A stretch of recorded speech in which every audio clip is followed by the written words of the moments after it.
So welcome back to Module 8 of Straight Line Persuasion. I want to just take a moment to congratulate you for really getting to this point to Module 8. It's an accomplishment, and you deserve to give yourself a pat on the back. You're almost in the home stretch here. And I think you see now that the things that you're learning are not, on the drawing board as some concept. These are real-world strategies that you can use with, absolute, deadly effectiveness. And when I say deadly, I don't mean that to make people dead, to hurt people. I'm talking about it to get people what they want and to be ethical and honest. And that's always, you'll hear me repeat that time and time again. And it's because it's so crucial to take these skills to empower people. Now, in Module 8 here, you're going to learn something called boxing someone in. That's really why I started off that way. Because boxing someone in, what it means is that you actually eliminate all their reasons not to buy and have them admit that they should be buying. And step by step, you're creating that emotional and logical box for them. You have 4 sides, and there's really no reason. They know it themselves. In order to really say no now, they have to go against their own beliefs, things they know about in society, about what's right and wrong. And when you do that, unless you're actually helping someone make the decisions they should be making, it's wrong. So you're never going to box someone in unless they should be buying your product or should be buying into your idea or your concept. You'll also learn now how to position the 3 tens in a specific order and engage in a process which is called looping. And that means if one of the 10s is missing, you'll know it is, by the way, because they won't be buying, you're going to learn how to actually navigate your way around the straight line in what's called loops until you actually get those 3 tens in one moment in time, and you'd have squashed the buying beliefs using precise language patterns, which you're going to learn right now, and you'll see how when you do all those together, people simply buy because there's no reason not to. So watch closely, take your notes as always, and remember you're in the home stretch here. 2 more modules to go after this one. This is a long one, so just focus right now, get that momentum going because you're almost there, and I'll see you soon.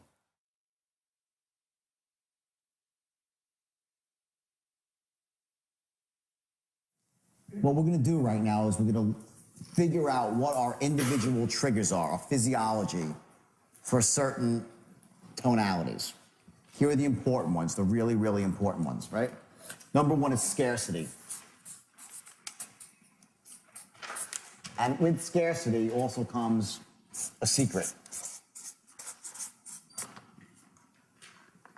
An example from yesterday would be now the reason for the call today.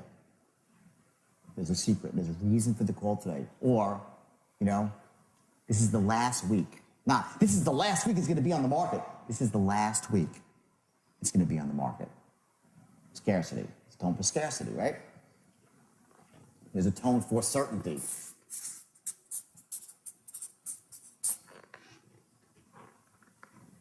Well, let me say this. Based on everything you just said, it seems like a perfect fit for you. Certainty. All I'm asking for is this. You give me 1 shot, and if I'm half right,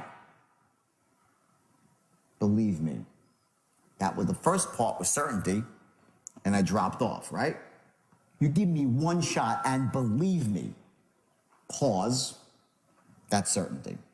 Your typical close is going to be, you give me 1 shot, and believe me, if I'm even half right, the only problem you'll have, now you're into calmness, because I didn't call you 6 months ago and get you started then. Sound fair enough? Reasonable man. So you went from certainty to calmness to reasonability. That's your basic closing pattern. You're not going to close like, believe you give me 1 shot and I will not be sorry. Sound fair enough? You're not going to close a lot of sales like that. You're going to generate emotions like that when you need to for certainty, but not to close. The closing arc, the typical closing arc, happens like this. You're building up to a crescendo, benefits, and you, benefit, and believe me, okay, you just give me 1 shot.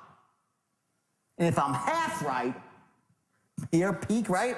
Half right, the only problem you'll have is I didn't call you 6 months ago and get you started then. Sound fair enough? That's your basic tonal pattern for a close. You don't want to close with the utmost certainty. It says you don't care. You close with the tone of the no big deal. With just reasonable people, it's very obvious. Certainty, scarcity, disarming.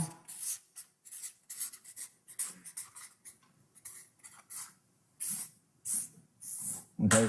Those three tones are crucial, crucial. The ones that you're going to all be able to master very easily here is the tone of saying, sound fair enough? That's going to be easy. So I don't need to instill a gesture. I don't want to insert a gesture in your whole psychology here. For some of you, though, certainty is going to be a bit more difficult, but even if it's not, it's good to understand your trigger for certainty. Because sometimes you need to get certain real quick and you want to trigger it in an instant. Knowing your gesture is the quickest way. Just so you know, before I come on stage and speak, I fire off what's called an anchor.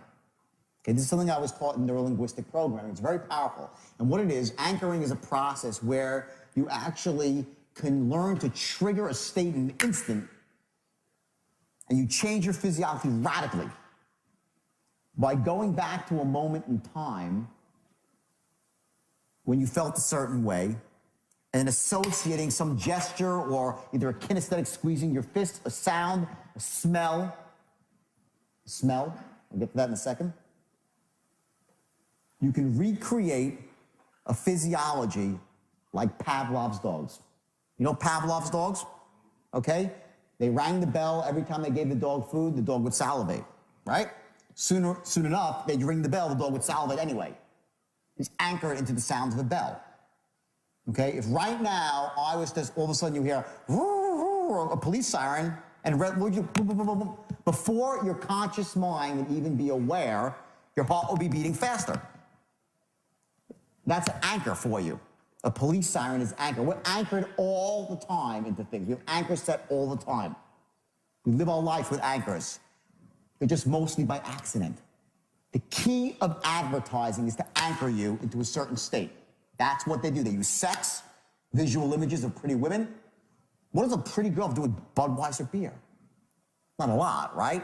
But you're anchored to thinking, ooh, beautiful woman, bam, Budweiser label, and you're anchored into Budweiser beer.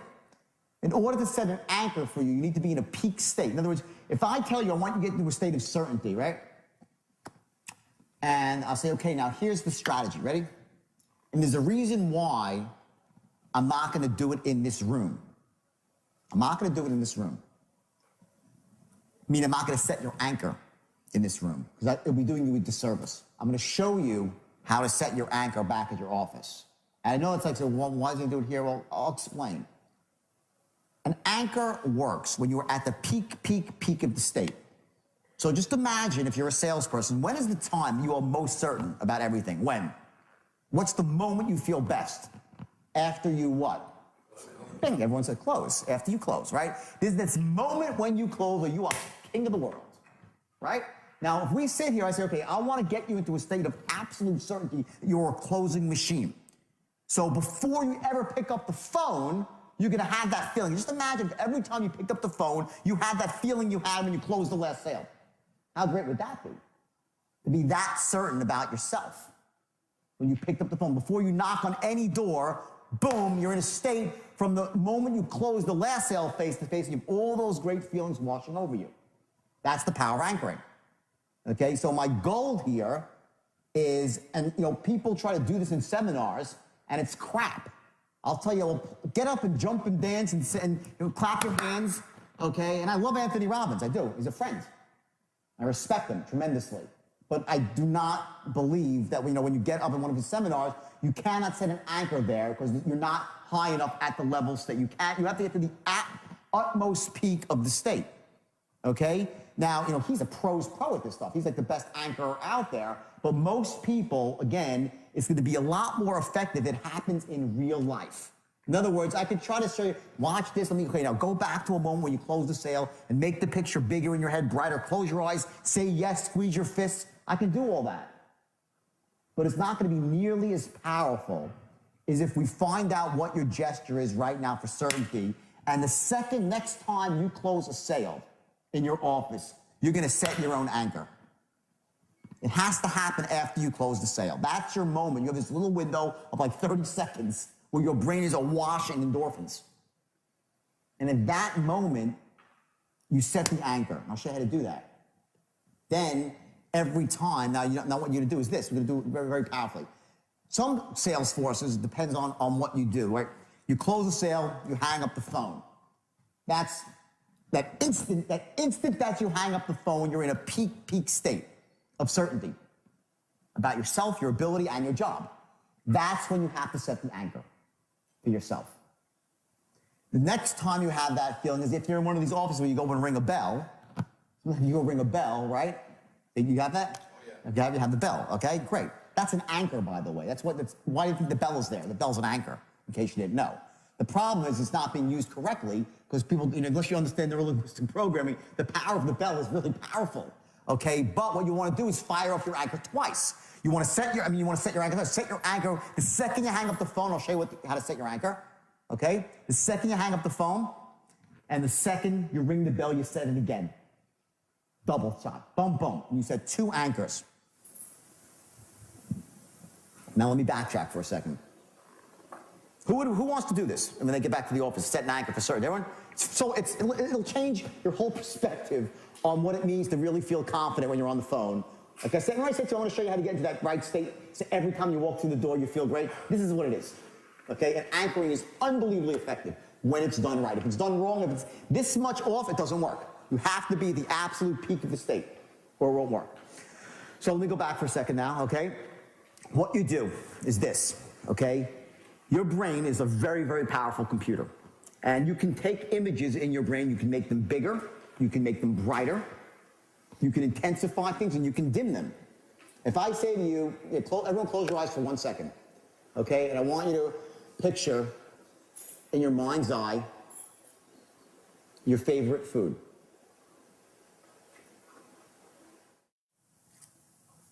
Now, I want you to take that picture and move it closer to you. And now I want you to smell the food. Imagine smelling that food. Now imagine yourself actually eating, taking a nice bite of your favorite dish. Someone's drooling over there, okay? Open your eyes. Now, as I spoke to you, did the picture grow, the feeling grow stronger? As I told you to smell the food, bring it closer, right? You can manipulate images. It's very quick. I'm just showing you the basis of it. You can manipulate the images in your head to intensify feelings. The moment you close a sale, what I want you to do is I want you to do 2 things. I want you to close your eyes, and I want you to visualize that precise moment. Stay in that moment. Hold on to that moment. Intensify the moment. And squeeze both your fists and just say to yourself, yes. Give yourself a quick yes. Just very intense. Yes! You don't have to scream it out to the world. It could be just for you. It could be a screamed out yes like a lot of you guys do in a boardroom. Okay? I know my guys are always screaming. They slam the phone down. Yes! Right? In victory. That's the moment where you set the anchor. Screaming yes and hold the anchor. Keep your eyes closed, and for 10 seconds, focus on the feeling. Let yourself have the feeling and expand the feeling. Expand the feeling. Get yourself associated into the feeling. Remember I said this, dissociated and associated. Dissociated means you see yourself in the picture. Associated means you step into yourself and you're seeing it through your own eyes. Start off, you see yourself, and then just close your eyes and step into it and feel it and intensify it. Hold it for 10 seconds. Okay, then if there's a bell, like there's a bell in some offices, you go, you ring the bell, and do it again. 10 seconds, just stand by the bell, okay, and do it again. Now, what I started doing, I'll tell you, this is not for everybody, but I got really intense with anchoring because it was so effective for me. It's real. You're going to be shocked at how effective it is. I said to myself, what's the most powerful thing of all of the senses? Anyone know what it is? Sense of smell. Nothing more powerful than your sense of smell. You smell something, you go back to your childhood in a microsecond. You ever get like a whiff of a blade of grass and you're like, it's camp from 24 years ago, right? It's wild how powerful your sense of smell is. I remember I went to a circus once when I was 4 years old. I'll never forget the smell of elephant shit. They had to take me away from the circus. I was like crying. I remember to this day that smell of walking and crying. I don't like the elephant. Right? To this day, if I smell elephant shit, I run the other way. Never forget. Okay? The point is that sense of smell is so powerful, nothing brings you back to a feeling and to a state, S-T-A-T-E, a state of certainty, a state of nausea, whatever the state might be, a state of sadness, something all of a sudden you see a movie, bam, what happens? You see something that relates to your own life, a sick child, tears are coming down, you're anchored. You fight off, you have these unconscious anchors. And next thing you know, before you know it, you're in an emotional state. It's faster than your conscious mind could control. So there's two strategies here to get into a state of certainty, right? One is you can sit down behind the phone and do it the old-fashioned way. Okay, let me just get myself all pumped up here. Okay. You dial the phone, they're like... Or you can fire off an anchor, boom, electronically, automatically. Utmost certainty in a quarter of a second. That's how powerful anchor is. It's on a different level. It's on a conscious level. You got to set the anchor and you got to condition the anchor. So what I did is I said, well, I speak so much publicly. I said, I want to make sure that when I go out and speak, that I'm in an utmost state of certainty, conviction, and clarity. Those are my empowering states when I speak. So what I did is I set an anchor. Started off where I set an anchor from back in my first great speech when I was 24 years old at my brokerage firm. And I remember when I actually stumbled on the straight line, and again, my first straight line speech, and there was like 15 people there, and they're all like, oh my God. And I remember this feeling I had afterwards, and it was like the greatest feeling in the world. And I started my anchor there, and I set an anchor for that. And then every time I would speak, I would fire off that anchor, and it was great, and it worked, and got me into a good state. Then I came up with the idea of introducing a sense of smell to it. Because you can introduce whatever you want into your anchor. So I found this stuff, this little citrus inhaler called Boom Boom, right? It's a really powerful citrus blend. And what I would do is before I'd speak, I started going, yes, and I took a deep citrus blast, and the anchor became more and more powerful every time I did it. It's the opposite of other things. This gets better when you do it. The anchor gets stronger and stronger with each time you fire it off and you condition it. It's not like drugs where you get less of effect each time you get high. It's the opposite. So I added a sense of smell to my anchor, because for me that was really powerful, and I still do it to this day. I always fire off that anchor, and it could be with any sense of smell, Vicks Inhaler, any fragrance that you want, whatever pleases you, to get into a state of certainty. For me, it's hugely important, because it doesn't matter. I could be doing whatever I'm doing. For instance, I have radio interviews all the time. I know some of you do a lot of radio and TV stuff, right? A lot of radio, okay? You know, you ever like walk into the studio and wonder if you're going to be in the right state of mind? Well, you know what? I don't leave that up to chance. I fire off an anchor. But right before I sit in the chair, boom, before I even know it, I'm certain, like, I'm in a different mindset. Okay? That's how you do it. So what I want you to do is this. When you close your next sale, fire off, set an anchor. It's called setting your anchor. Give yourself 10 seconds. Okay? If there's a secondary time to do it, like a bell or something else, set it again. Do not fire off the anchor, though, the next time you pick up the phone, okay? Because your closing rate, here's the thing. Because if your closing rate is, let's say, 1 out of 15 pitches, right? Your anchor gets diluted. It becomes associated with not closing. You follow me? It has to get set first, completely set in stone. It's like, I had surgery on my shoulder recently, right? And the guy put a screw in my shoulder and put my bicep tendon back on my shoulder, popped out, right? Okay, he said to me, it's fixed, but it ain't really fixed. Let it sit for 3 weeks or 6 weeks and get stronger and stronger. Same thing goes with your anchor, okay? If I set an anchor for certainty for you, you go home and set it, right? And then the next day you're out pitching, you get rejected again, and again, like you will, because the numbers are 1 in 10 or 1 in 12, whatever it's gonna be, the anchor falls off. It's not set yet, it's not firm enough. So what you want to do is do it 3 times, only when you close. Only when you close. And after you have 3 times of setting the anchor, then it's locked in. After the 3rd time, then you start firing off the anchor. Not every time you pick up the phone. to the point where you get to know, if you're, let's say you're on the phone, you can fire off an anchor. You can be on the phone with somebody, okay, qualifying, right? And then when you're in the pitch, okay, you can set it right there. It's like happens in a quarter of a second. An anchor fires off in a quarter of a second. Don't fire off your anchor every time you make a cold call. You understand? You dilute it.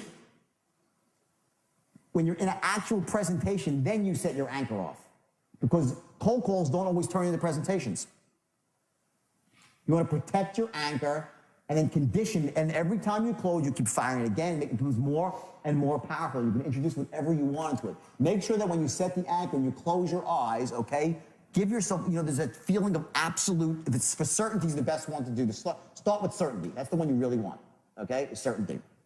The most powerful thing for a salesperson, okay? You gotta just get it in there so every microfiber of your being is invested in this anchor.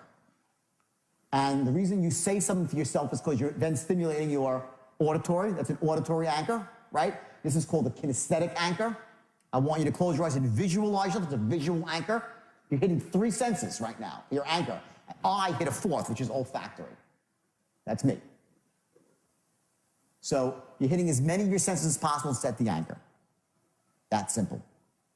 Okay? What I want to do now is I want to go through an exercise here. We're going to actually learn what our physiological gestures are for certain states.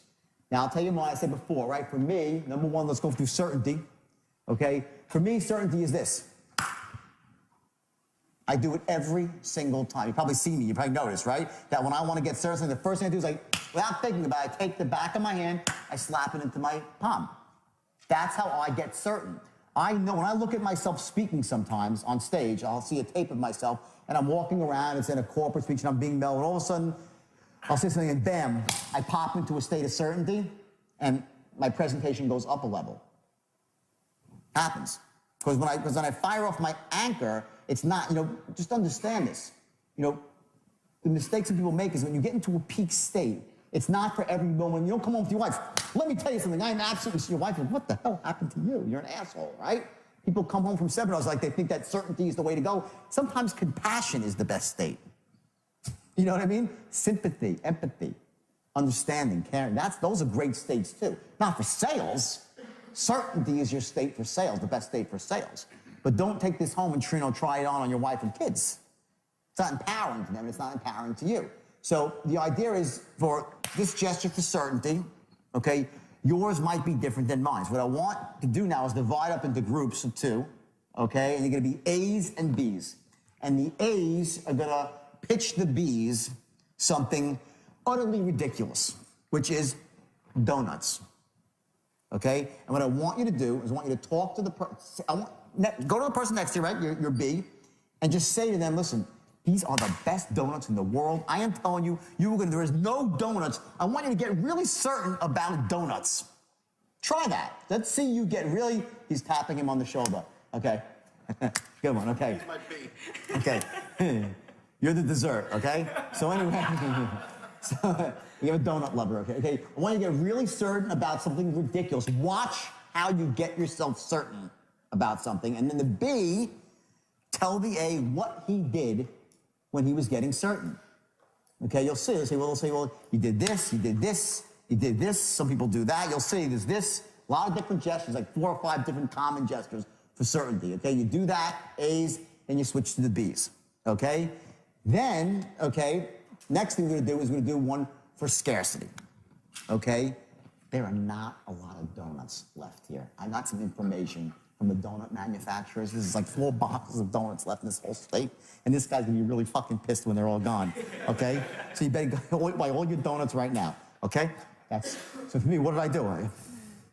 Right? It's different, okay? I honestly, I don't know what I did. But if you're watching, you can tell me what I did. I was caught up in the moment of trying to create scarcity. I have a gesture. Once you know your gesture, you can create scarcity anytime you want, because your gesture it's motion that creates the emotion. It's not the other way around. The motion comes first. Get it? It's a misconception. You think that, well, I'm in a bad mood, so I drop my shoulders. You drop your shoulders first and then get into a bad mood. Your physiology always leads everything else. If I said to you behind that door is a depressed person, for $10,000, tell me, is his head up or down? Which is it? Down. Is his eyes looking forward or down at the ground? Are his shoulders pulled back or slumped forward? Is he breathing deeply or is he breathing shallow? Shallow. Everybody here says the same thing. Why? Because we know how to do depression. We've all done it ourselves. We're masters of it, right? If I said someone out behind that door is happy, $10,000. Is their head up or facing the ground? Up. Are they breathing deeply or shallow? Deeply, right? Are their mouth corners turned up or down? We do happiness the same way too. Now there's slight variation, so the goal right now is to find your exact precise gesture for certainty and scarcity, and then for disarming. Now what would be disarming about donuts? Listen, these donuts, don't even worry about these. These donuts, you can eat as many as you want, and you'll never get fat of these things, okay? They're the greatest donuts. There's no heart attacks. Trust me. Trust me on these donuts, all right? Calm down, no big. Stupid as it sounds, make yourself create a disarming story about a donut. Everyone see what they're after here? To understand how you make a certain tone. And then what you're gonna do is you're gonna go back to the script, you're gonna lay down, you'll see in your mind, you'll make notes to yourself of what you need to do if you're having problems creating any tonality.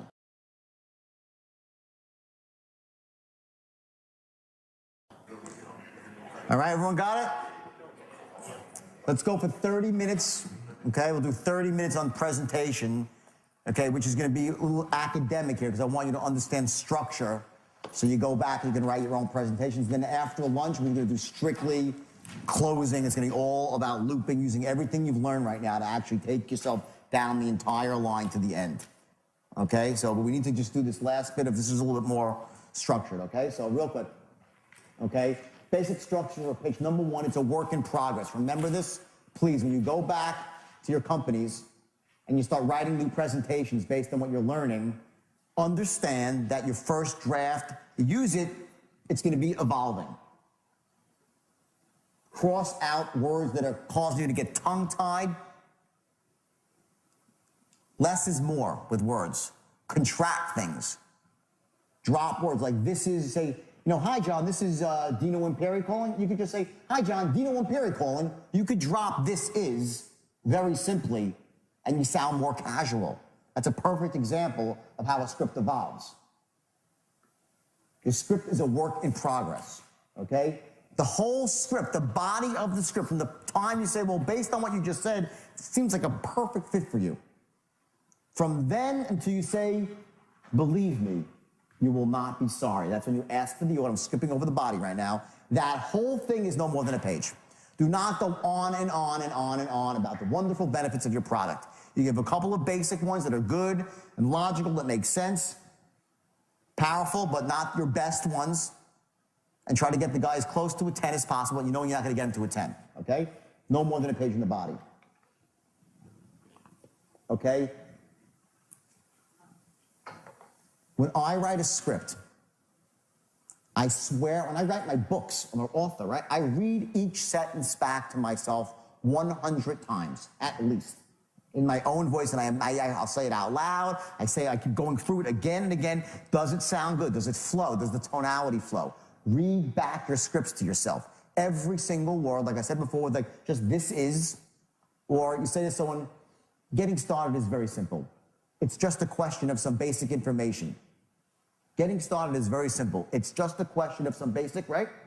You could also say, getting started is very simple. Just a question, the ITS, the it's is dropped, and it's more fluent.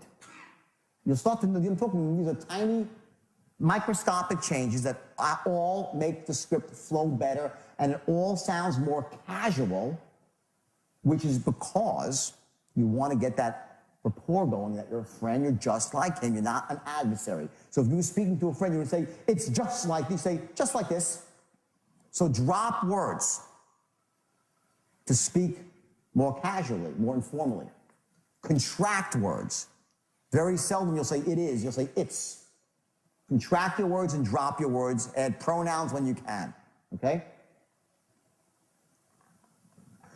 Paint the picture using comparisons and metaphors. This is very, very powerful. In this script that you have right now, you'll notice go to the body of this script that I wrote for this company. Okay, I don't have it in this one. You guys have there. You see, here it is. Okay, now, companies like Goldman Sachs and Barclays Bank. You see that? Okay, great. Now, in the past, this strategy was used strictly by institutional trading firms. Average investors like you have been boxed out of the market. Meanwhile, companies like Goldman Sachs and Barclays Bank have been making a fortune with it. That's called painting a picture using metaphors and comparisons and acting to a really big company. You get that? Linking your good or service to a trustworthy figure. This is crucially important. Paint a picture with a comparison, metaphor, and link yourself to a trustworthy figure. Now, I did both of those, if you notice, they were both in one sentence. I made my comparison was about someone else making money with a similar system, and I used an authority figure, Goldman Sachs and Barclays Bank.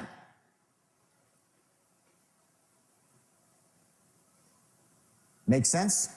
If you want to talk about someone's credit being fixed, use someone that's, if you can, find a prominent example, someone that's well-known, or you're stopping, or it's a loan model, whatever it might be. Find someone that's a prominent example that has integrity, that got into a bad situation, and use that as the comparison. Very powerful. You're leveraging off of their credibility, okay? And create urgency in the last paragraph. Now, this is tricky, because you have to maintain your ethics and integrity here. Don't lie.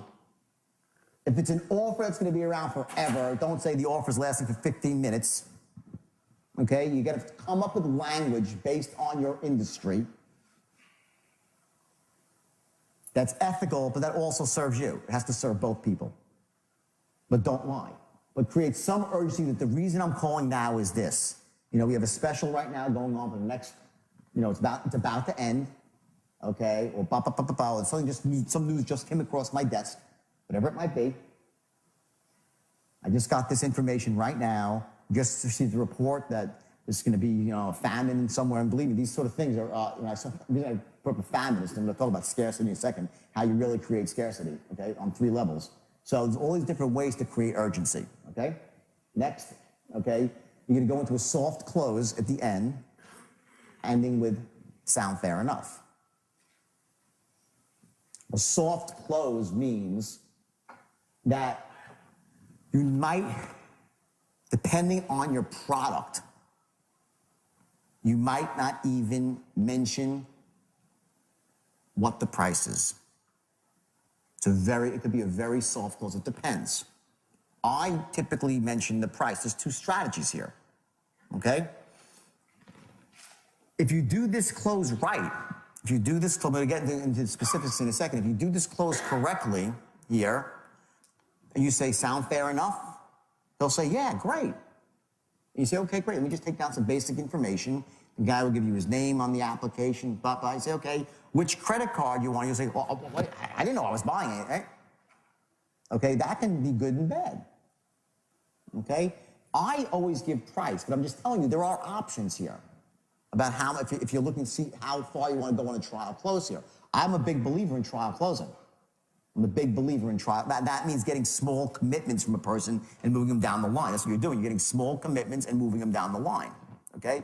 So at the close here, when I say a soft close, that means that you're not going out and banging the guy over the head. It's going to be a disarming close. Getting started is very, very simple. Just a question of your name, some basic information. I can get you enrolled in the program right now. And believe me, if you do even half as well, certainty, as everybody else in this program, you're going to be very, very impressed. Sound fair enough? That's your basic close. That whole process here should take no more than about 1.5 minutes to 2 minutes. If your people or you are on the phone trying to sell someone on your presentation, it's 10 minutes long, big mistake. Understand this. People are not going to buy here no matter what. We've been taught since we're this big to wait it out, to negotiate. There's got to be some time that's got to pass. You got to do the work. We've been taught not to buy like that. Now, I'm a pretty instant buy. I buy quickly. But I still don't buy like that. It takes a little bit of work to get me to buy. I've been conditioned that way. Most people that you speak to have been conditioned not to buy quickly. They want to negotiate in some way, get something out of you. They need to hear more. They're not convinced, okay? They have a belief that says they shouldn't buy. So, again, it's the same concept of keeping your powder dry. And you go into a soft close. So I wouldn't say, I'm going to show you all these different closes. Watch, okay? Okay? Two things. The power of presupposition. You'll make money with it. Crucial, as is this one, once you start making money. Now you say, you'll make money with it. That's one way to say it. Or, you'll make money with it. Like, it's so odd. I mean, that's not even an issue. You'll make money with it. That's your tonality. You say with that tonality, you've accomplished something. You'll make money with it. Once you start making money, doesn't do it. You'll make money with it, doesn't do it. You'll make money with it. I mean, please. See what I do with my gesture? Please. You'll make money with it. I wouldn't say please. But I say, listen, you'll make money with it. That's not even the issue. That's too obvious. I'm implying what there? Obviousness. It's obvious. And I'm future pacing. I'm painting the picture right here that he's already successful, whatever the product is, or he's already enjoying it. You'll make money with it. You're gonna love it. It's not an issue. Let's just put that aside. It's so obvious. That's your tonality there. Make sense, everybody? Powerful presuppositions, okay? Okay, and this is what I've been saying all along, is embracing the power of no. This, my friends, is when the sale starts. And the sooner you accept this fact, the greater your life's going to be. Because watch what happens. You can actually figure out backwards that every time someone says no, you make money. If you close 2 out of 10 sales, right? You can say, well, I make X amount in every yes, or I make slightly less on every single no. You know, if you're making $500 for every single yes, then you're making, you know, what, $50 for every no, $60 for every no. When they say no, you know you're one step close to a yes. No is a friend, especially in the middle of a sale. When he says no, the sale begins on the line right here. When you're done qualifying, you make your presentation, and you say, sound fair enough? He says, let me think about it. Boom, I'm like, thank God, now that's out of the way. Now I can close the guy. That's it. Reframe it. It's called to reframe what this means in your mind. And it will liberate you. Because what happens is like when a salesperson doesn't understand this concept, they'll go through the whole like a 10-minute presentation, give all that great stuff and believe it, sound fair enough? Let me think about it. Oh my God, again, the guy said, let me think about it. She's another one. Right? The alternative is, okay, great. Ready for it. Well, great, let me ask you a question. Does the idea make sense to you? Do you like the idea? Money aside, I didn't say it, I didn't imply it.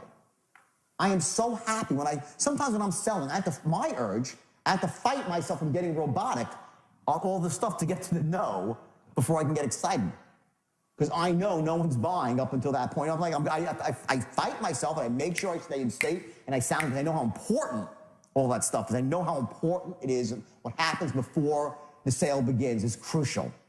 The sale doesn't begin when I say, well, based on everything you just said, this is a perfect fit for you. Now, real quick, the sale still hasn't started yet.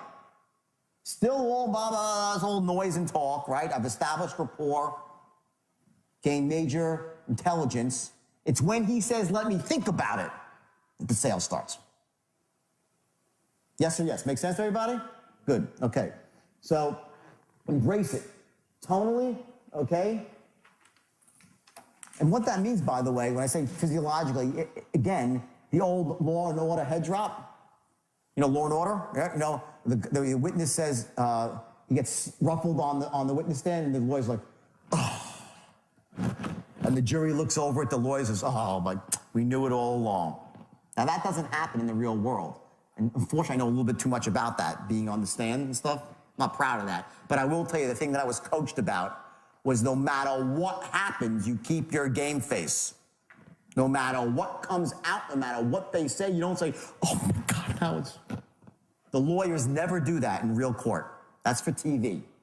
They never tip their hand in real life. Okay? You're always going to maintain your game face. People won't buy if, one, right? They don't absolutely love your product. We know this. Yes or yes? True or true? We all know this, right? Say it. True or true? True. True. Good. The best thing since what? Sliced bread, right? Next, they won't buy if they don't trust or connect with you. That's missing, they're not buying. Again, they're not going to buy if they don't trust or connect with your company.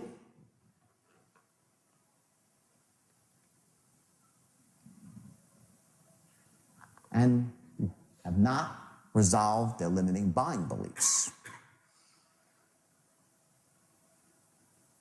Things that hold them back. They've been burned before. They've been told not to trust salespeople. I don't buy from strangers. I need to speak to someone 5 times till I trust them. Here's the greatest line ever from the movie Forrest Gump. And this 6-year-old kid says it all. Gives you the keys to the kingdom.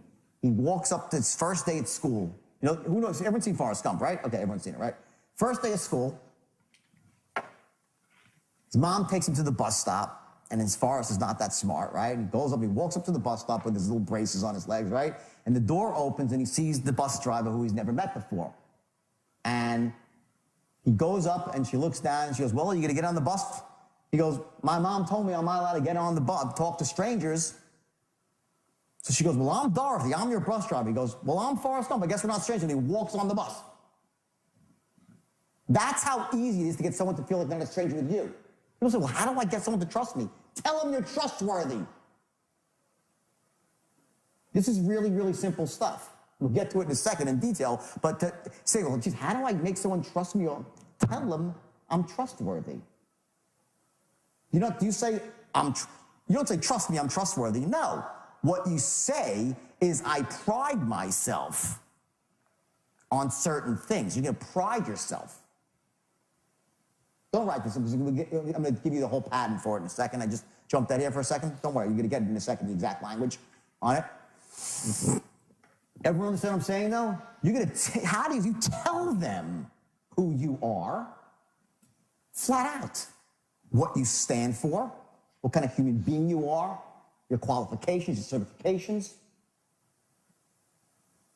kind of friend you are, the kind of heart you have, your altruistic sensibilities, the way you give back, the way you can leverage people's resources, the way you live for that, you help your family, all your friends, all that sort of stuff. You're going to tell them. Because if they truly knew that, would they buy from you? Yeah. If the other stuff was established too. You tell them.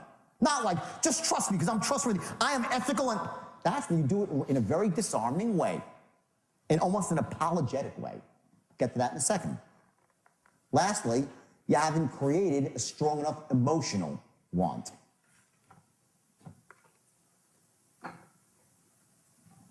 I say that people buy on logic, well, they buy on emotion too.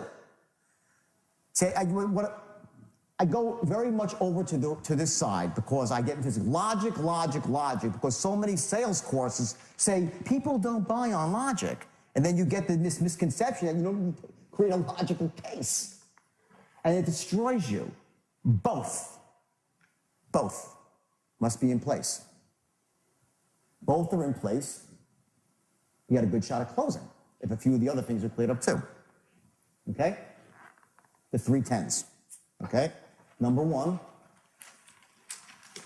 they love your product. 2, they like and trust you and know that you care. 3, they trust your company. How many times have I told you what the 3 10s are?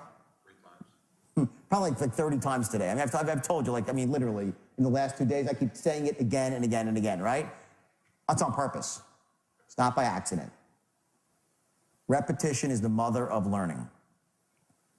These are the keys to the kingdom right here. Okay? They love your product. They like and trust you and know that you care. And trust your company. You must establish these things before you close. okay? And we have the art of boxing someone in, okay? And these are the sides of your box. Now, I caution you. Stop, sidebar, caution, ethics.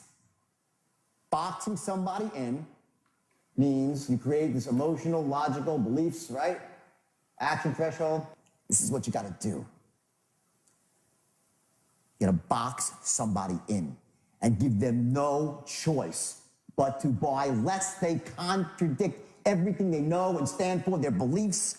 They have to contradict themselves to say no. Sometimes people hang up when you put them in this spot. Everyone's like saying, yeah, they do. But if you do it elegantly and they know that you care, they usually don't.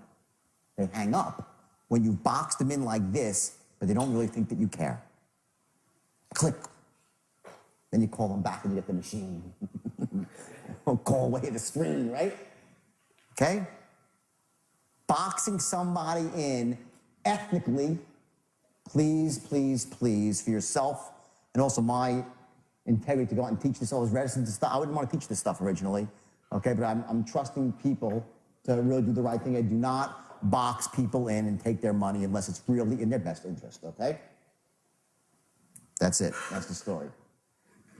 The art of looping. This is the process where you capture the 3 10s.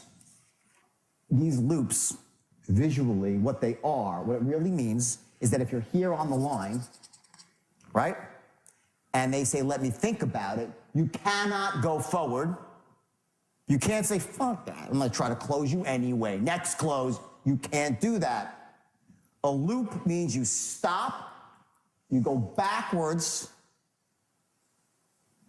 and you take another shot at creating the 3 10s, and you move back to the line, and you go forward, and your loop, does it end here? No. Your loop ends a little further down the line. So if your loop's a little bit, it's not a perfect visual there, but so you loop, you go back, you go online, and you end a little bit further and ask for the order again. Make sense to everybody? Your next loop, you're gonna go here, you're not gonna go forward, you go whoop, back, and loop back around again. Notice the loop is smaller. The first loop, the loop gets tighter. The metaphor is not a noose around his neck, so please don't think that's not what I mean, okay? When I say tighter, I mean the language pattern gets more tight because A, you've already pretty much established the first one. By the way, if you can't establish that your product's a 10 for this person, you get a new product to sell. Like the product is to be a given. It's a given that you can establish your product as a 10. Everyone understand that concept? Or sell something else. Or you're speaking to the wrong people, you've qualified the wrong people. Okay? So the loop gets tighter because what's happening is you're talking less and less about the product and more about yourself and the direct benefits to him. Yourself, I mean your integrity. And I say myself, I don't mean talking about me. No, your integrity and how you handle people and your company's integrity and what you could do for them besides this one transaction over the long term. After the credits are paid, we're getting new credit, mortgages. We want to be an asset to you and your family over the long term. This is far beyond one simple credit repair sale. The amount of money I make on this when I split with the firm and the government, I can't put puppy chow in my dog's bowl. I'm not getting rich. But what I do know is this. If you do even half as well as the rest of the people that have gone through this program, believe me, you're going to need 1,000 referrals when it's all done. And that's how I make money. Sound fair enough? That's a loop. Okay, I missed the actual, I left out the language patterns, by the way. There's a pattern in the middle, I'll get after lunch. There's a pattern there I missed. But that's how you would go through it, right? Next loop, okay, is even tighter. Until it gets to the point here when you really are objection, answer the objection, no more deflection, answer the objection, true beauty is bam, ask for the order. Boom, you're getting very, and then either he's gonna buy or not, or he's not a buyer. And the loop gets tighter and tighter as you move down the line. At a certain point in time, bam, they start buying. Happens usually in this kill zone right here. They start to buy. Once in a while, you got people, you take them to the very end, they finally buy. Those are really gratifying. They're also going to be a waste of time. Okay, I've had, I'm watching this. I was in training some company in California like 2 weeks ago. I did a quick training for some company. I watched this guy, taught him his straight line. He was boxing this guy in for credit card machines. credit card machines, like that business, right? And he was mercilessly, but ethically, just going after. He would not let this guy off the phone. The guy actually bought after an hour. An hour. So like, all right, well, that's okay, but like, that's a lot of work for I personally would say, you know what, that's a guy I might let go because I can make a couple more calls. Usually that won't result in the sale, okay? So, and also, ethics again, you don't want to be beating someone up, right? There's a certain point of good taste and good judgment where you say, okay, listen, next, have a great day, good luck. If I can help you in the future, please feel free to call me. You never, ever, ever end a call in a bad way. I don't care if they don't buy you, if they're rude to you. Whatever happens, you end the call honorably. Thank you, and wish you great luck. Have anything to do, let a reflection on yourself, your company, and you'll feel better as a human being about it.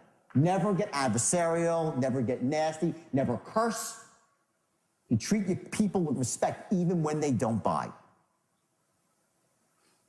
Hugely important.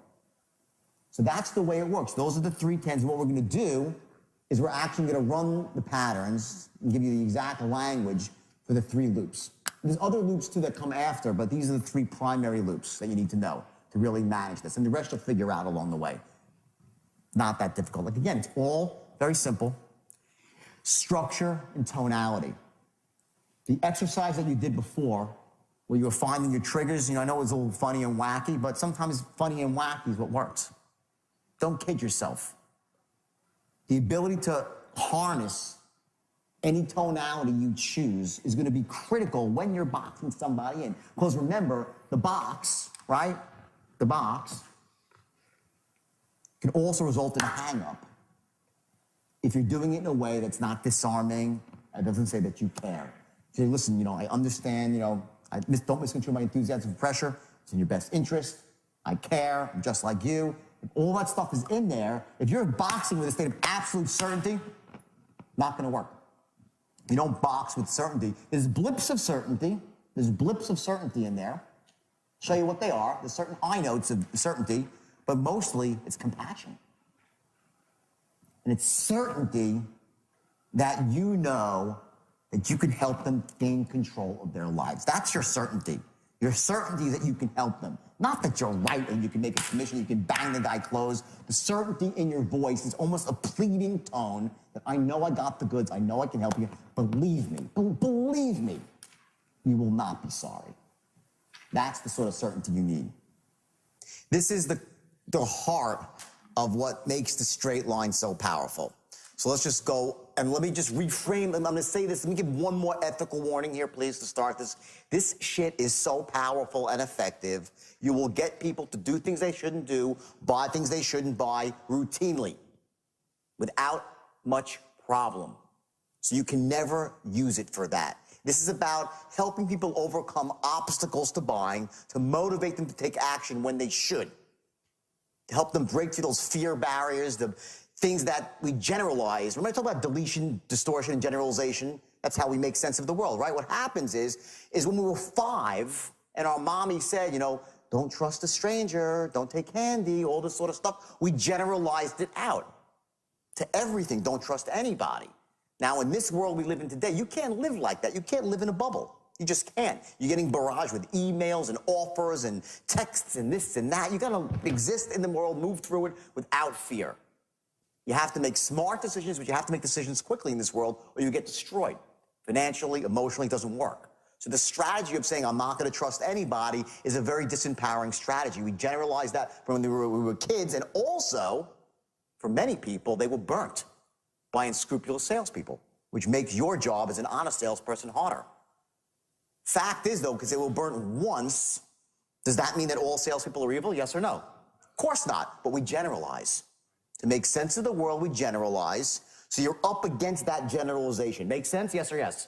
Great. So what you're going to be doing here as you loop is you're going to be breaking through that belief. You know that up front. You're going to assume that unless he's the 1 in a million who loves salesmen, and I don't say that like, oh, everyone hates sales. I'm saying that who has none of that belief, even myself, as a salesperson, has that belief. Instantly it comes up. The wall comes up wherever I go. You know it's true. For yourself even. And I'm a buyer. I have a little bit of it. People who aren't buyers have thick walls of it. The good news is that when you get someone like that, who doesn't really buy from anybody, when you break it down, you have a customer for life.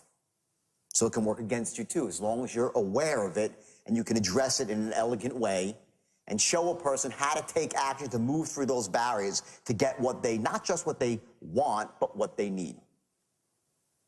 Make sense? Great, okay, so here we go. First loop, okay, it starts here, okay? The 310s are what? The product is what? The best thing since sliced bread, right? Okay? It's on your timing. You deflect objections, listen twice as much as you speak, and run specific patterns, okay? That's looping. Your first 10, okay? Sliced bread, okay? People will not buy if they're not convinced your product is the best thing since sliced bread. You're saying, oh, that's not really true, Jordan. You know, maybe you're right. Sometimes they will buy. But honestly, it makes your job a lot easier when you get into that level of certainty about your product. If they kind of like your product and they just really need something as a default, you can make a sale. But typically, those sales are made on a transactional basis. They go out and get those goods at a store. They're not going to go call and be hammered on the phone by a stranger to buy something they're not sure about. They're going to buy from a stranger on a phone call or even face-to-face on a cold call. They're going to want to make sure they love the product. Now, how do you do that? Well, you gave the foundation of that in your opening presentation. But the fact is you left most of your powder dry. So what you're going to do is this. When you ask the guy for the order, and let me go through that one time here. Let's reinsert ourselves in this script here. Okay, now here, watch. Getting enrolled is very simple. Just a question of some basic information. Now, you see me reading the script? I could say this off the top of my head, but without as much certainty as if I look at the paper. So remember, if you're on a phone and you have the benefit of being able to look at a piece of paper with the exact words written on it, it allows your mind to wander forward. In other words, because you have the paper there, you can run another dialogue in your head, which is listen to what they're saying, developing a strategy for later down the line, right?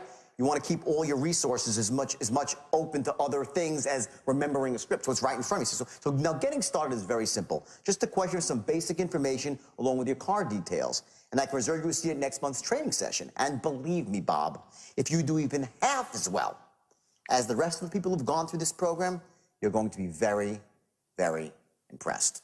Sound fair enough? That's where you enter the sale. When he says, well, let me think, it sounds good. He usually says, sounds good, let me think about it. Is that a pretty rational response? Sounds good, let me think about it. Great. Option one is, what is there to think about? I gave you a lot of facts. Let me just tell you something. Listen, number one here, maybe you didn't hear me correctly. This is the best thing since sliced bread. You need this, you know you need this, you're about to lose your house, your credit's in the toilet bowl, whatever it might be. You need to attend this seminar because you don't know what you're doing in your industry, blah, blah, blah. You can attack the guy head on and you lose rapport. You fall out of rapport. Or you could do deflection. Write that down. Number one, deflect.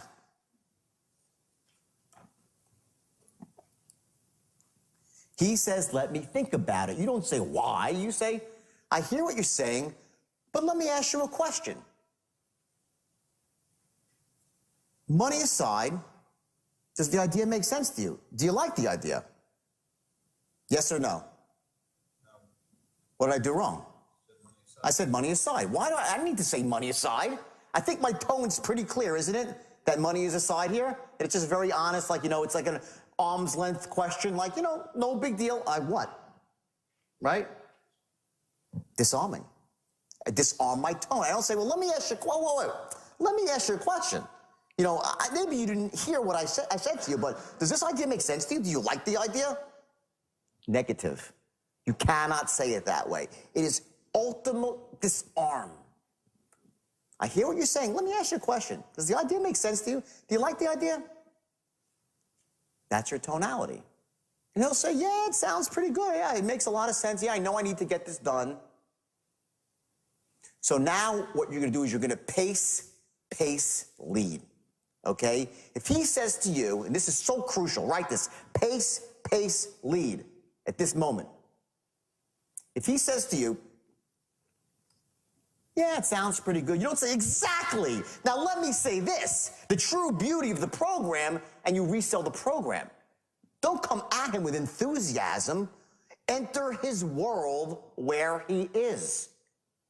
He's at a certain, let's say you have a scale of 1 to 10. I'll switch to purple now. Make this nice little rainbow.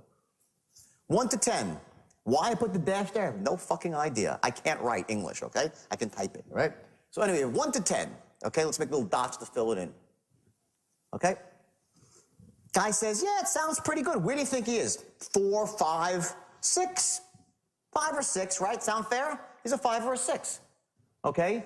Do you come at him with a 10 of how enthusiastic and certain you are about your product? No.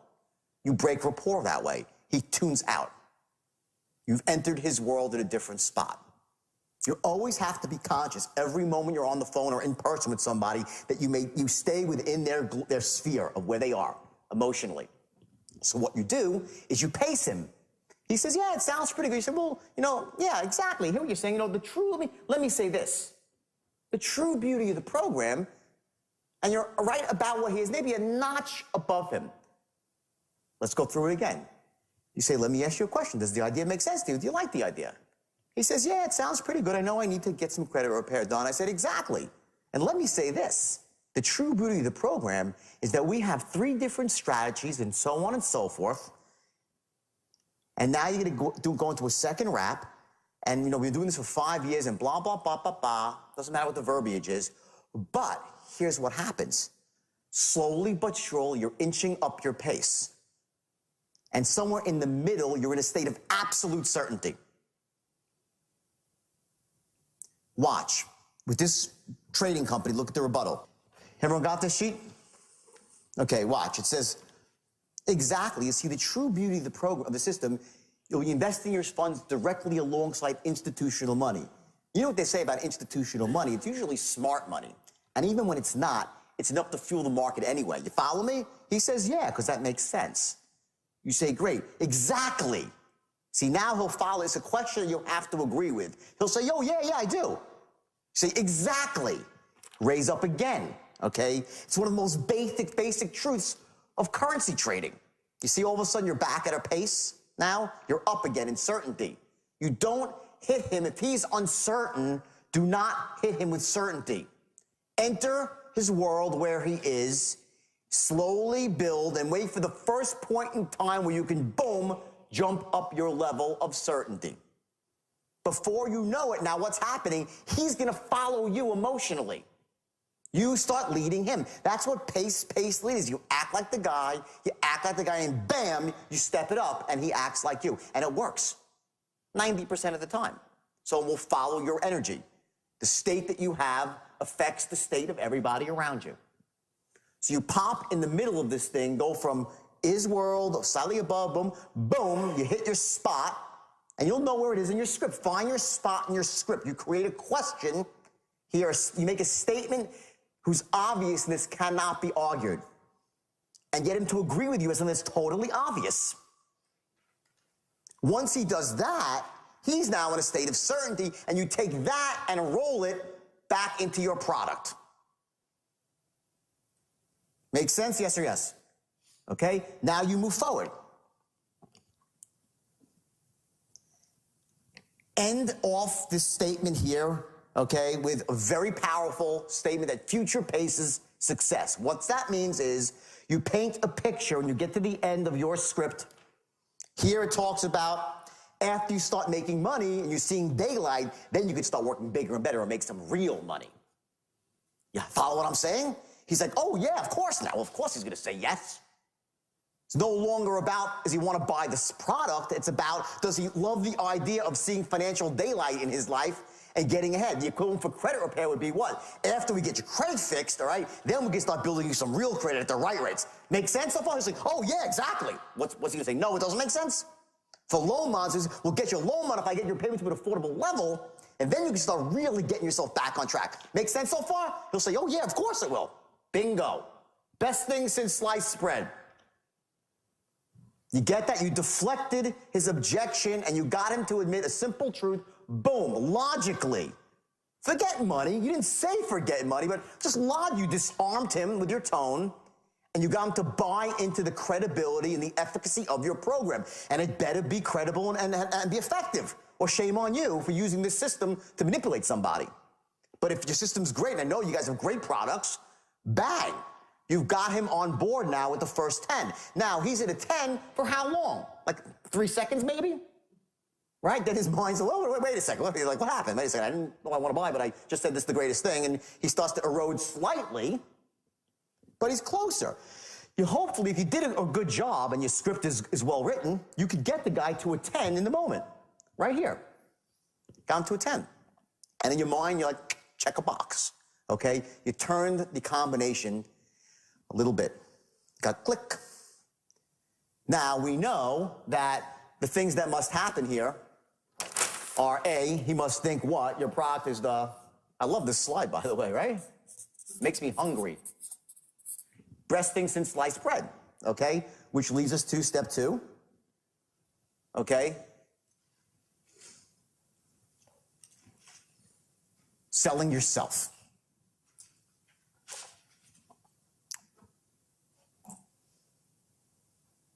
How do you sell yourself?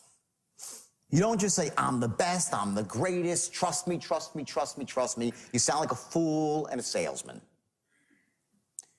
Many, many years ago, they had these courses, like Dale Carnegie was one of these courses, and you said someone's name 5 times, they trusted you. People are a bit wiser than that right now. You know, the days of, if you guys have been around at all, they had these Ben Franklin closes. You know what Ben Franklin closes? You'd say, well, when old Benjamin Franklin couldn't make a decision, he was a very wise man, he did something very simple. He took out a big piece of paper, he drew a line right down the middle, and he put on one side of the paper all the positives why you should buy the product, and all the negatives on the other side why you shouldn't buy the product. And whichever side had more of the positives and negatives, he did that thing. And of course, you guide them through and you come up with 84 positives and 2 negatives, right? Well, people are way too smart for Ben Franklin closes right now. However, the theory of a Ben Franklin close is exactly what you're doing as you're moving down the straight line. You're just doing it subtly and elegantly. And it happens in a loop while you're breaking beliefs. See, a Ben Franklin close is pure logic. Pure logic. It's like, energy expended, benefit created. Risk, reward. It's important, but you can't do a Ben Franklin close. People will laugh at you. Okay? So how do you sell yourself? Well, the best way to sell yourself is to make it into a metaphor. Create an example that is so simple and undeniably logical that they have to admit that you're right.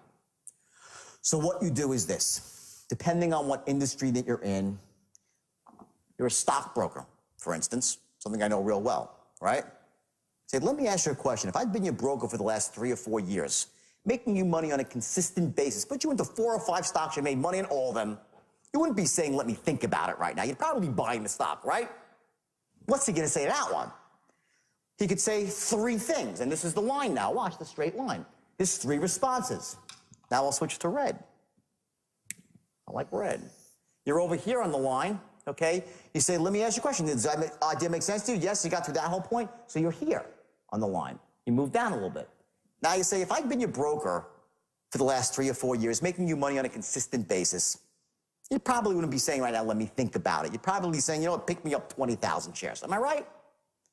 He could either say, of course you're right, which is the logical choice, because it's true. You said something that's just true. It's true. So if he says yes, you move down the line. If he says no, you move off the line. Let's get our little boxes here, little dots here, and dots here. If he says maybe, which means wishy-washy, well, yeah, kind of, I don't know, yeah, you get sometimes too, right? You're off the line, okay? Here, what you're going to do is you're going to get very, very certain, okay? Because the bottom line is this. You know it's true. Whatever you've been doing, if you're a salesperson and you've been doing it for 4 or 5 years, giving a person blue chip service, providing them with a massive value, and you call them up with a great idea, which they just said is the best thing since sliced bread, would they be buying? Of course they would, right? So I would say to someone, I say, well, let me ask you a question. If I'd been your broker for the last 3 or 4 years, you'd probably be saying just, pick me up 10,000 shares. Am I right? Disarming tone. Not like me saying pick up 10,000 shares, right? Not that at all. Apples, oranges. The tone is, you'd probably just be saying, pick me up 20,000 shares. Am I right? We're two reasonable men. Reasonable guy. Most people say yes. And then they'll say, you'll almost hear a gasp of relief on the other side of the phone. Very, very often.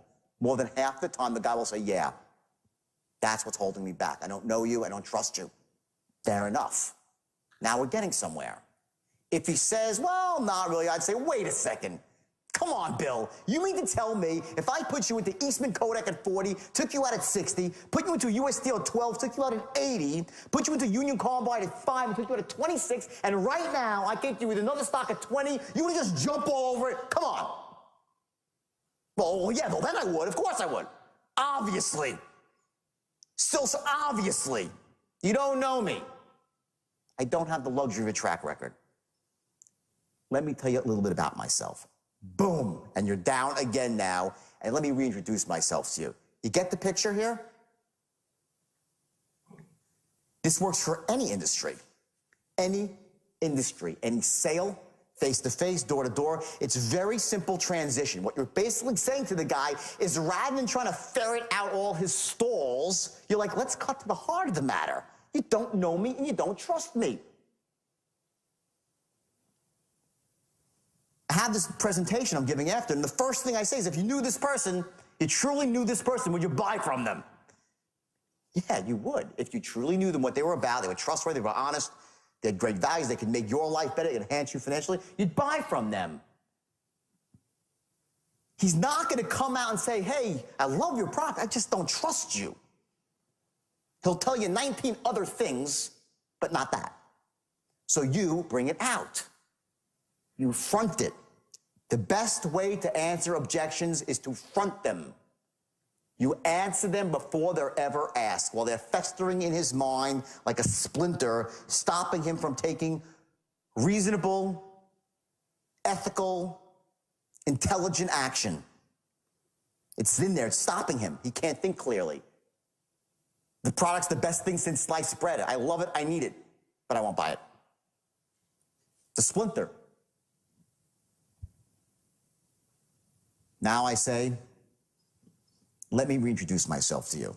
By now, he probably forgot my name. They don't know your name. You think they know your name? They don't know. Unless you've had a couple of calls with them, you might have just said your name once in the beginning or twice, right? And then just forget it. Let me reintroduce myself to you. Now, I told you earlier, I gave you a tip the hand a little bit on the whole thing, how simple it is. And again, it's simple. It's not, I don't like complicated, I like simple. Simple is Forrest Gump. Stupid is as stupid does. Forrest Gump goes up to the bus, looks at the bus driver on the first day of school and says, I can't get on the bus because I don't know you. She goes, you're right, I'm your bus driver. He goes, okay, now I know you, and he gets on the bus. Guess what? We're all built like that. How long does it take till you know somebody say, yeah, I know, they're good people? How long? It can happen really, really fast. You give referrals out. If someone sells you something, you make the commitment to buy it, right? 4 minutes later, you give it a referral, you're calling your friend, hey, this guy's great. You don't even know the guy. You made a buying decision. You came to the conclusion he was great. You start recommending him to him. Do you really know that someone's honest and ethical? How the hell do you know? I'll tell you what, I've had friends for 15, 20 years till I found out they were scum, right? We all know that. And we all have had friends that are wonderful people that have been with us through thick and thin. I have those too. And I really know, after what I've been through, who sticks with you and who doesn't. But the point is, it takes an awful long time to get to know somebody. Yet we're willing to go out there on the line in 4 minutes after we buy. Hey, I just bought a car. This guy salesman, so cool, call him up. He'll hook you up. I do it. Don't you all do it? Yes or yes, right? You do it. Okay? So why can't it happen right on the phone call? Of course it can.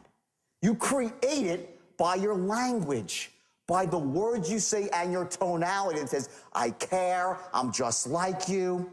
It's so simple, guys. It's so, girls, so bloody simple. That when one day you'll call me on the phone, you'll say to me, you're like, I can't believe it. Some guy was, no. I said, let me reintroduce myself to you. My name is Jordan Belfort, and I'm the Senior Vice President of so-and-so Credit Repair, and I pride myself on helping my clients get the best possible result and working harder than anybody and blah, blah, and you have a rap about yourself. I've been with this company for 3 solid years, and I plan on being the top producer here, not by being wrong, and not by not getting my clients the exact result that they want. My business is on referrals. And as far as my company goes, oh, what was that? And as far as my company goes, the third 10. And there it goes, the third 10. Sell your company. It's in one language pattern. It's whoop. The transition is, and as far as my company goes, as far as credit dispute suite goes, as far as XYZ loan mods go, as far as XYZ machine parts goes, the management team is blue chip all the way. Chairman of the company, and you give a name and a face to your company. Mike Citron, this one or that one, doesn't matter. Okay, he's the most honest guy, the way he prides everything on customer service, doing the right thing. Company's the fastest growing in your market. Now, I can make this stuff up, but the point is, research your company, find out the best rap for your company that's honest and ethical, that makes a case that this company is a company you can trust. This is not hard. Because if you can't make that case about your company, you ought to find a new company to work for, right? Not difficult. So what you've done now is you went from an objection where he said, let me think about it, to he said, well, let me ask you a question. Do you like the idea? Does it make sense to you? He said, oh my God, yeah, it's a great idea. And then a few seconds later, he admits to you, well, what's really holding me back is that I just don't know you. If I knew you, I'd buy. And if I knew your company, then I'd really buy. You've done all that. You get to that language part where you say, as far as my company goes, you say, listen to me. Do this. Write that down. Do this.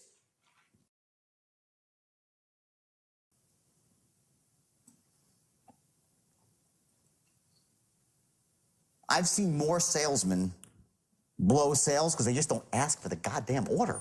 They do everything but ask for the order. They don't tell the client what to do. What does an expert do? He tells you what to do. An expert doesn't say, well, I think you ought to consider signing up for credit repair. I think you ought to consider having your loan modified. I think you ought to buy this piece of real estate. I think this stock looks good. They're like, no, this is what you should be doing. You get it? Sir. So you say it's pride, so you watch your tonality now. Another shift of tonality. I pride my company, honest and ethical, and believe me, when Mike Citron launches a new program, he's seldom wrong. Do this. Start off a bit smaller, bigger. Now, I don't know, it depends again on your industry. Now, let's assume, okay, that there's a step down possibility, right? And you started off at X and you can step down to Y, right? Would you step down? No. Not yet. That's next. Don't step down yet. Hold your guns on price. Don't, again, it's keeping your powder dry. This first loop, they probably won't buy. They don't buy in the first loop. By the way, they don't buy. Still. Some do. Some do. But typically it takes another loop for them to buy. There's still unresolved issues. What are they? I don't know. You can't really be sure. We can't look inside the human mind, know every insult that's happened since he's 5 years old. We don't really know his financial picture. We don't know the whole story. So we have two strategies. You want to shoot darts in the air and crazy, or do you want to deliberately go down the line, all right, and force the guy, smoke him out? Eventually, when you get the guy in the box, he's going to have to come clean with you. Because if he likes you and trusts you and knows your company is honest and he really, really wants the product, he's got this conflict. He's like saying, shit, I like these guys. I would hate to be thought a fool. Shit, I know it. I'm getting burnt, stolen. There's this whole internal dialogue going back and forth while you're trying to close the guy. You don't think that's happening? Think about yourself when you're getting sold. You're not debating it in your own mind. You're running movies out this way. Well, if I buy it, let me see what happens. Well, I'll feel really good driving the car. But it's really pissed at me. And so it cost me X amount of dollars, $20,000, $2 a month. I could have bought that. I could have bought that. Well, it's happening so fast while they're just sitting there looking at you like, and it's racing around. Okay? None of us is that clever to be able to look inside that person and say, this is the exact combination. I got to just say that. You don't know. Better keep every sale the same, okay? So let's say you go through this whole thing. Very seldom will he say again, let me think about it. It's not because, well, I still need to think about it. That's not what they say. They'll throw up another stall. They'll say, well, I got to go check with my lawyer or my accountant or my wife. We all hate that one, right? Because we always wonder, does he really need to speak to his wife?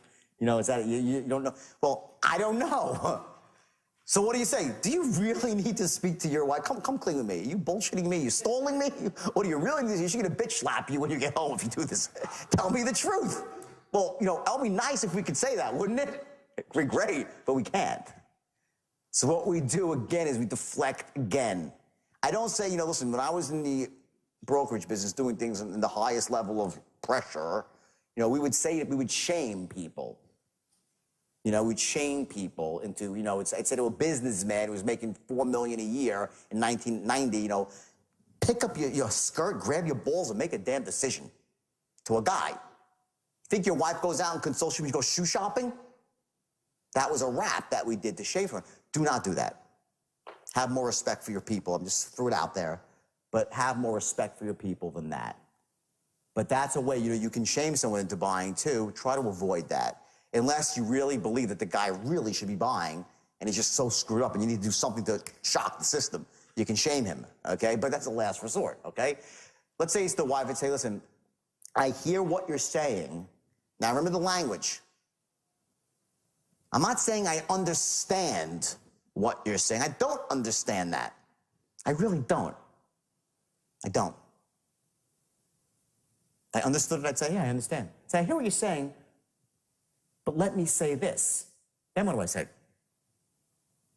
The true beauty of the program, it's always your loop. You're back in with the true beauty of the program. Here's what happens. You're on the line. Okay, I'm going through markers like crazy today. Okay, you're on the line. Now we're in orange. You asked him for the order from your first loop. He said, well, let me talk to my wife. Are you on the line or off the line? Off the line. He went off the line. Let me talk to my wife. Bop. I hear what you're saying about talking to your wife, but let me say this. The true beauty of the program, I go back and resell the program again, and now I pull out the big guns. This is when I let my powder go, right here. This is part of the loop. This is my big guns. Not the second loop, it's the third loop where the big guns come in.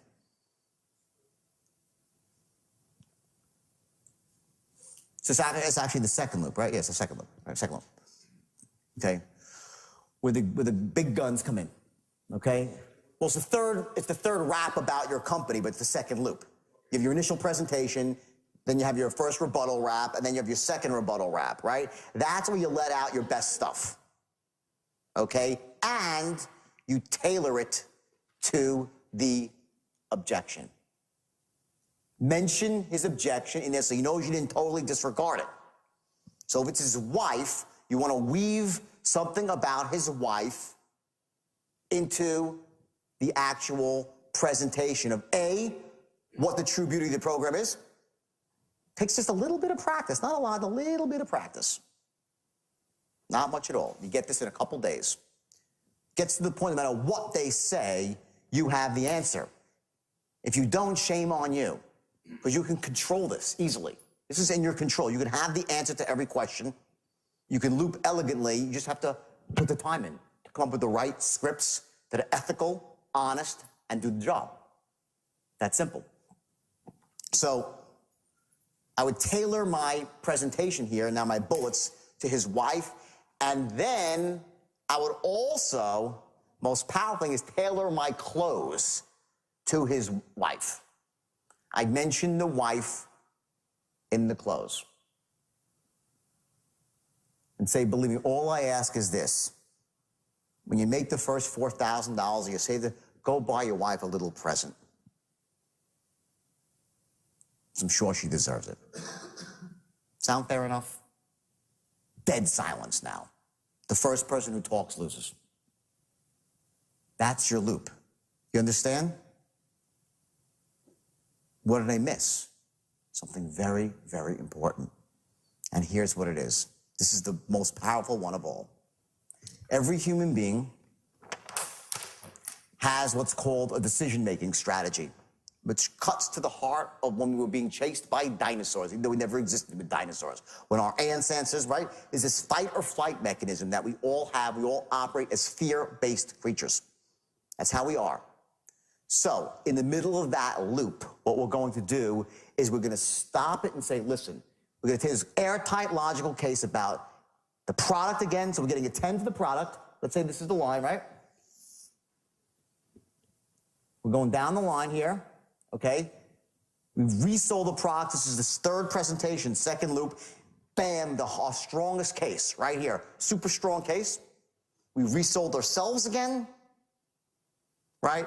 And again, I'm going to be here for you every step of the way. I have all these patterns for you. You can write them down. I'll give you the actual patterns of what you're going to say. This is the language patterns, okay? I'm going to hold your hand every step of the way to guide you into this, to guide you at this, to make sure that it works. My company stands behind this product with an unconditional guarantee, whatever it might be. All these things that are in the middle of here, right? That you're strengthening yourself, your company's integrity. Give you the patterns for it. And then you say, do this. Pick up or buy, no. You would say, and honestly, let me ask you a question. What's the worst that can possibly happen? Let's say you sign up for this program, and I'm totally wrong. And it's almost a mocking tone. I'm totally wrong. My compass is off. Your credit doesn't get fixed. Your loan doesn't get modified. Your seminar is awful. Doesn't make sense to go to. Your my machine part doesn't fill your need. The real estate's the wrong piece of real. Let's say I prove to be an incompetent fool. What's the worst that can possibly happen? Let's say that it's $245, making up a price, right? Over the next 60 days. Is that going to put you in the poorhouse? Honestly. And he'll say, well, no, exactly. It's not going to make you a poor man.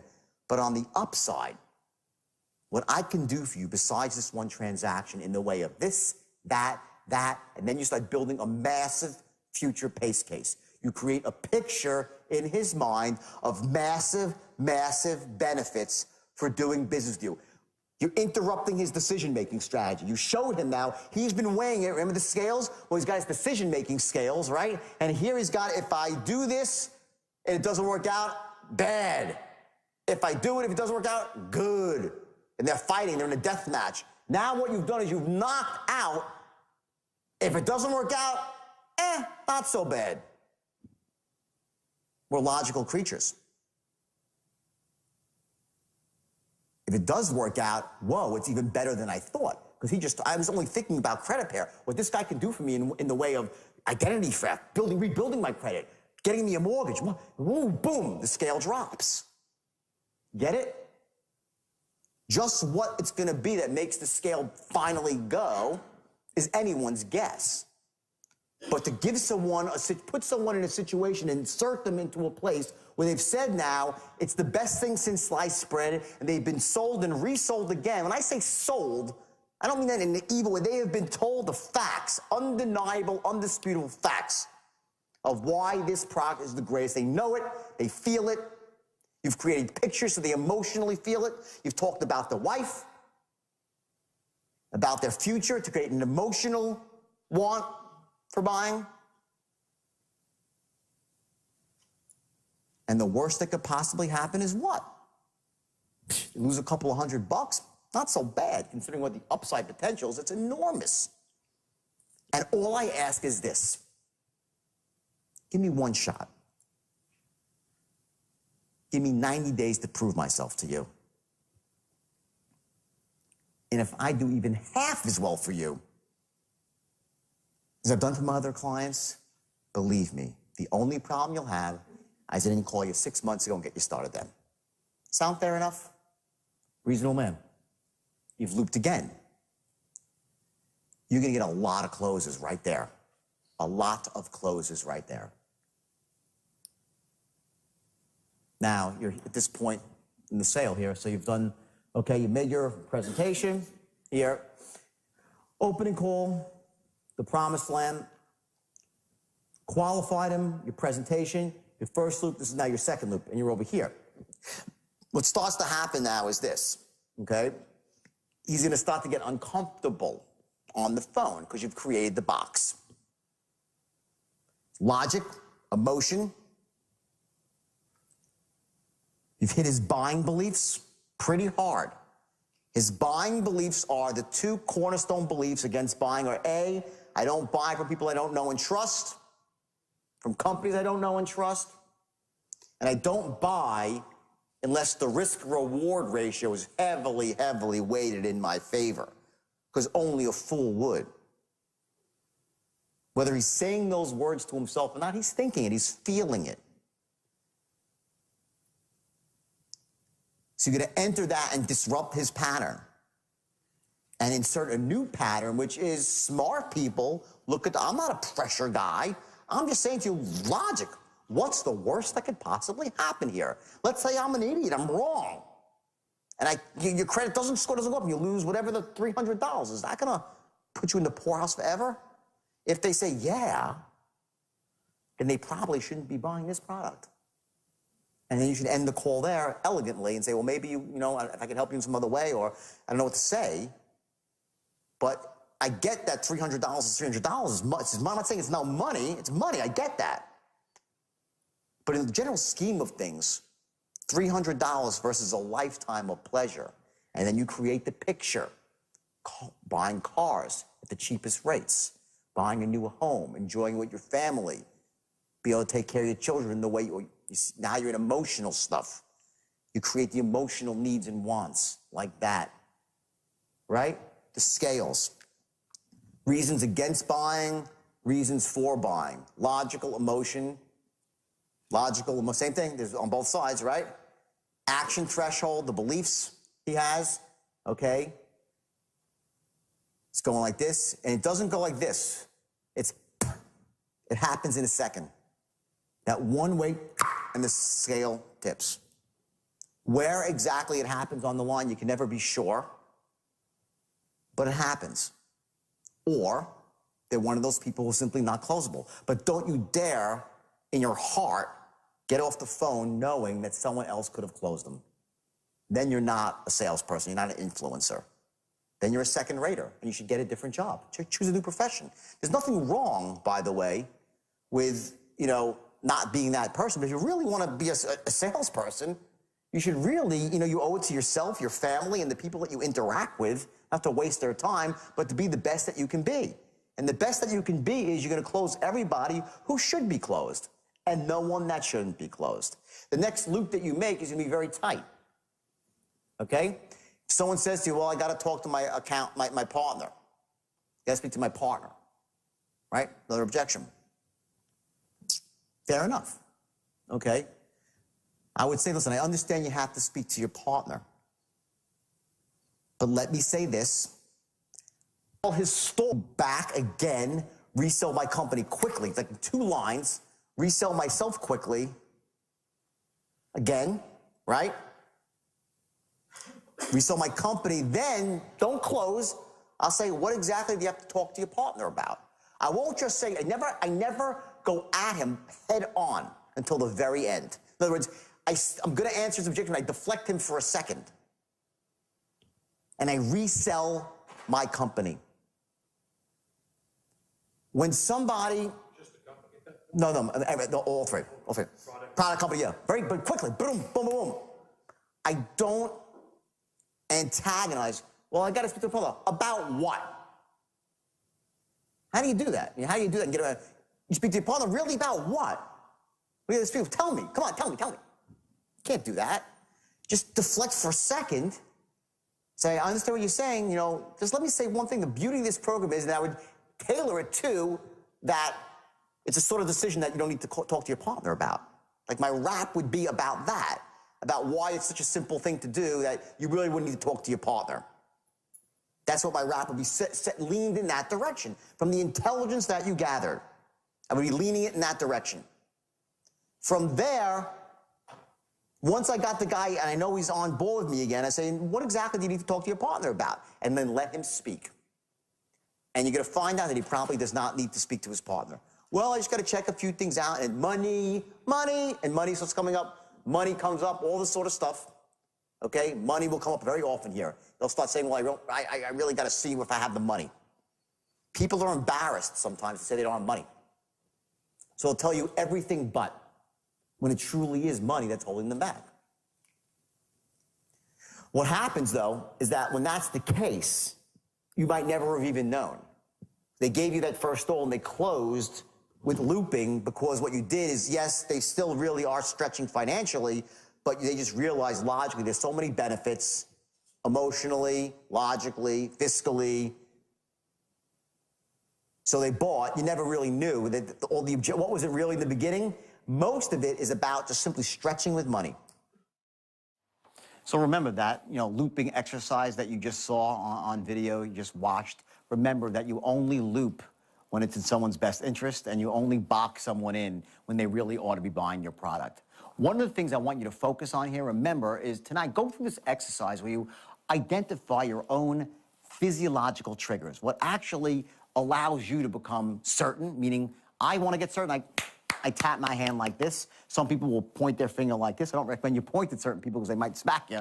But you're going to find that if you want to whisper, if you narrow your eyes, it becomes much easier to whisper. If you want to create this feeling of, you're not looking to really, invade someone's privacy, so you want to get that disarming tone, you might find by pushing your arms out, it becomes easier to develop that tone. So here would be an example. If you're going to say to someone, how much money do you have in the stock market, right? You might have problems saying that in the right tone. People do. So you would say, how much money do you have in the stock market? And put your arms out, and you might find it helps you develop a disarming tone. So go through some of the tonal patterns, and I want you to notice, as you do the tonal patterns, what do you do with your body? What do you do when you sound certain? And you'll learn that you can actually trigger a certain tonality by leading with your body. The two are connected. You have the mind and the body, the tonality and the gesture. So learn that skill. It's very powerful. You'll see some more of it later on. But most importantly, right now, I want you to take what you just learned to heart. I want you to practice. And I want you to learn to master the art of boxing someone in with integrity, which means only when they should be boxed in because they need to make a decision because it empowers them and helps their family.